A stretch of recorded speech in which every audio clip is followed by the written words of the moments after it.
You ain't gotta hide. It never stopped anyone before, but when people were trying to mask the flavors, things like desserts and sweets made it a lot easier.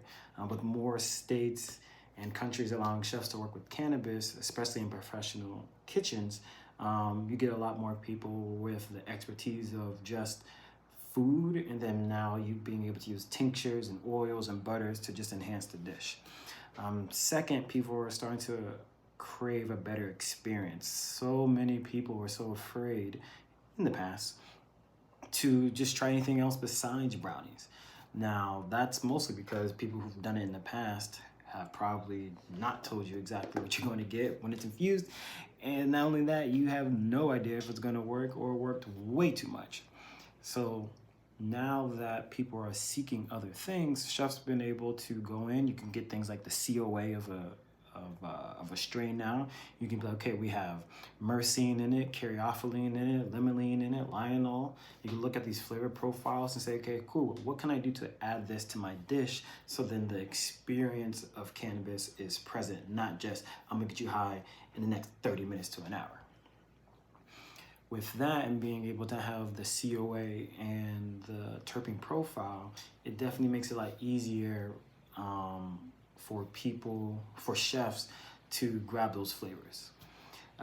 Lastly, chefs are seeing cannabis as an actual ingredient. I'm pretty sure some of us have seen the show Bon Appetit, and you have these chefs that have been cooking for years or whatever. It doesn't really matter how long they've been cooking, but they have a truly understanding of what a dish should taste like. Add those flavor profiles into it, and you can you add those flavor profiles into it, and you start making some really cool things. I mean, who would have thought that you can do a rosemary garlic aioli? Now I'm eating a burger, and now I got this kind of cannabis infused sauce, and not only do I have the cannabis infused sauce, but because the chef knew that this strain is really good with the limonene because he's an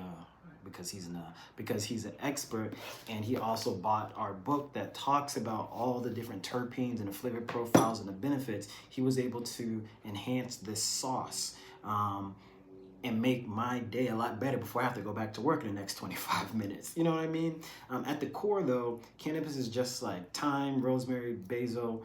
It has all these different flavors and aromas that can enhance the dish. And once you're able to figure out exactly where and how and when and who and how long you're able to do these things, yeah, it's gonna take some work. But every food that you've ever eaten has taken work. Every chef had to go through an experience to figure out how to make this happen. And chefs that actually went to school for this, some that didn't, I mean, the way you become a chef is, a lot of different mountains to climb. But at its core, it's an herb. And being able to look at this product as such, so many people are going to be able to dive into this experience.